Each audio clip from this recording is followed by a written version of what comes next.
आदाब, मैं हूं मुमताज़ आलम रिजवी और इस वक्त मैं बात करूंगा ईरान और अमेरिका की, और ख़ास तौर से उस बातचीत की जो पाँचवें मरहले की होनी है। क्या ये बातचीत होगी, और बातचीत होगी तो क्या इसमें कोई नतीजा निकलेगा? ऐसा नज़र नहीं आ रहा है। उसकी वजह यह है कि अमेरिका बार बार ईरान को धमका रहा है, ईरान से कह रहा है कि वो अपना न्यूक्लियर प्रोग्राम को रोक दे। एक एक फीसद भी वो न्यूक्लियर प्रोग्राम को बर्दाश्त नहीं करेंगे। इस दरमियान ये खबर CNN की तरफ से जारी की गई है खुफिया रिपोर्ट के मुताबिक कि इजराइल जो है वो ईरान के न्यूक्लियर प्रोग्राम पर हमला कर सकता है, इसकी वो पूरी तैयारी कर ली है। और ये उस वक्त खबर आई है कि जब पाँचवें मरहले की बातचीत होनी है, तो क्या वाकई ऐसा इजराइल करने जा रहा है? और अगर करेगा तो ये क्या इसमें अमेरिका की परमिशन शामिल है? क्योंकि ईरान ने साफ साफ मना कर दिया है कि हम अमेरिका के कहने के मुताबिक अपना प्रोग्राम नहीं रोकेंगे। Supreme leader of Iran Ayatollah Syed Ali खामनाई ने वाज़े तौर पर कहा है, बल्कि दो टूक लहजे में, कि हम किसी की इजाज़त के मुंतज़िर नहीं हैं, ना ही हम किसी की इजाज़त पर अमल करने वाले हैं। हमें क्या करना है क्या नहीं करना है इसका फ़ैसला हम खुद करेंगे।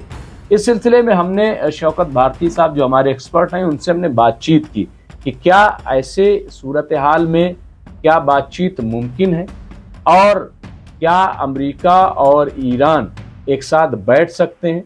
इस पर शौकत भारती ने जो जवाब दिया है वो काबिल तवज्जो है।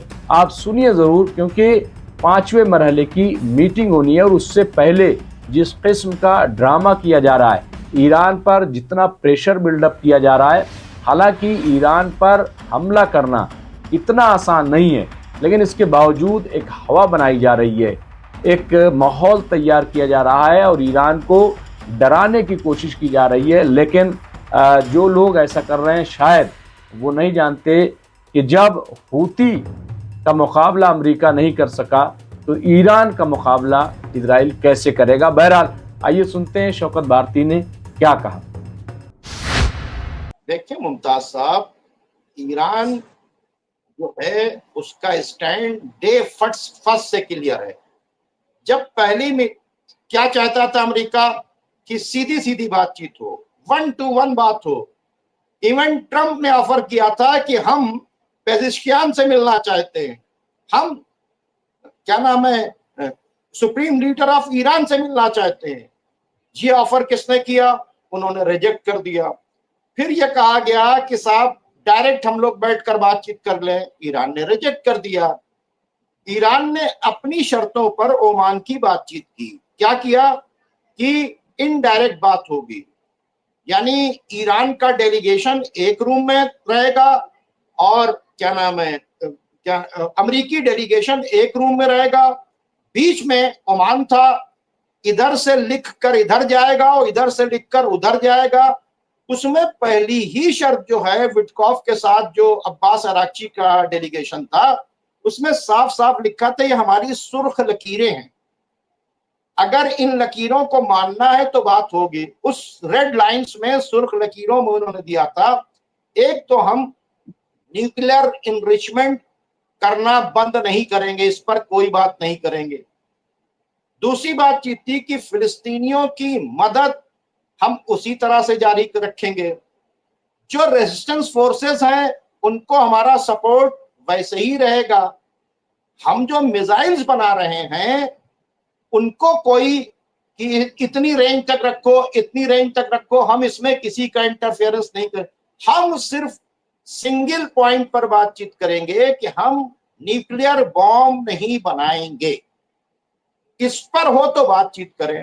डे फर्स्ट से ईरान ने टॉक वहीं पर शुरू की और पहले दिन यह बात कही थी कि चूंकि नेगोशिएशन की बात हो रही है इसलिए हम टेबल तक जा रहे हैं, वरना हम जानते हैं कि अमेरिका इस बात को नहीं मानेगा, हमसे हमें उससे कोई खास उम्मीद नहीं है। तो ईरान का जो डे फर्स्ट से स्टैंड था वो क्लियर है। अमेरिका ने क्या किया, फिर भी बात शुरू किया और ये कहा बहुत अच्छे, उस पर बातचीत हो रही है। फिर रोम के अंदर बातचीत हुई, कहा बहुत अच्छी बात हो रही है। फिर ओमान के अंदर बातचीत हुई, फिर कहा बहुत अच्छी बात हो रही है। फिर यह कहा कि हमने ईरान को एक लेटर दिया है, झूठ बोला, हाँ, और हमने उसमें लिख दिया है कि न्यूक्लियर इनरिचमेंट पे बातचीत नहीं होगी, तो जीरो न्यूक्लियर यानी न्यूक्लियर इनरिचमेंट नहीं करेंगे। तो उसी वक्त जो है और तब हम बात करेंगे। तो अब बयान आ गया वहां के ऊपर कि ईरान क्या करेगा क्या नहीं करेगा।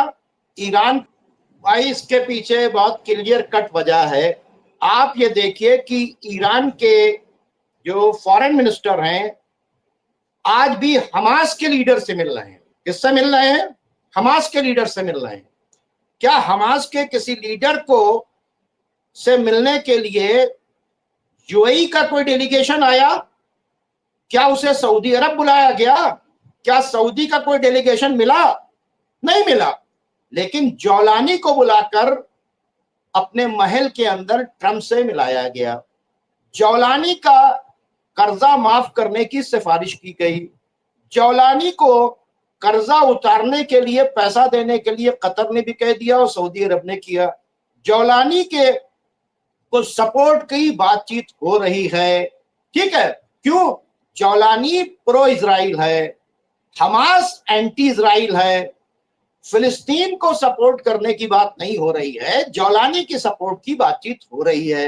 यह अब बिल्कुल क्लियर कट समझ लेना चाहिए कि, और यही वजह है कि खुद सीरिया के अंदर के जो लोग हैं अब जौलानी के खिलाफ उठ खड़े हुए हैं और वो कह रहे हैं कि मैं जो हूं किसी भी हाल में इजराइल के साथ कोई मुआहदा तुम्हें नहीं करने दूंगा। जौलानी की करेंसी छपने जा रही है जर्मन के अंदर और इटली के अंदर। जौलानी के साथ एक एग्रीमेंट किया जा रहा है कि यहां रशिया नहीं आएगा, रशिया को हम निकाल देंगे बाकायदा तौर के ऊपर। इसलिए वहां के ऊपर जो लोग हैं वो कह रहे हैं कि भाई हम इजराइल को रिकॉग्नाइज नहीं करेंगे।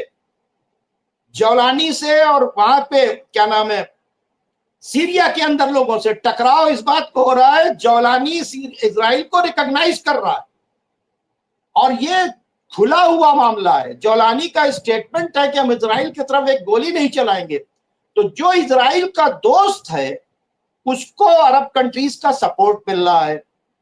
सपोर्ट अगर सीरियन को देना है कि वो जो सीरियंस कह रहे हैं कि हमारी जमीन जितनी कब्जा की है वो सब इजराइल खाली करेगा, हम अपने यहां से एक दाना इजराइल को नहीं देंगे और इजराइल के साथ समझौता नहीं होने देंगे। आप ये देखिए कि टर्की जौलानी को सपोर्ट कर रहा है या वहां के दूसरे सीरियंस को। यह सऊदी अरब और कतर जौलानी को सपोर्ट कर रहे हैं या फिर जो है उन लोगों को। तो आपको समझ में आ जाएगा कि अरब ममालिक वही खड़ा हुआ है जहां के ऊपर इजराइल खड़ा हुआ है और अमेरिका खड़ा हुआ है। तो ये थे शौकत भारती जो ईरान के रिलेशन पे, ईरान की सूरत हाल पे और ये जो बातचीत है इसके सिलसिले में वो अपनी राय पेश कर रहे थे। तो हम फिर आपकी खिदमत में हाजिर होंगे। देखते रहिए एमएमसी न्यूज़ इंडिया। शुक्रिया।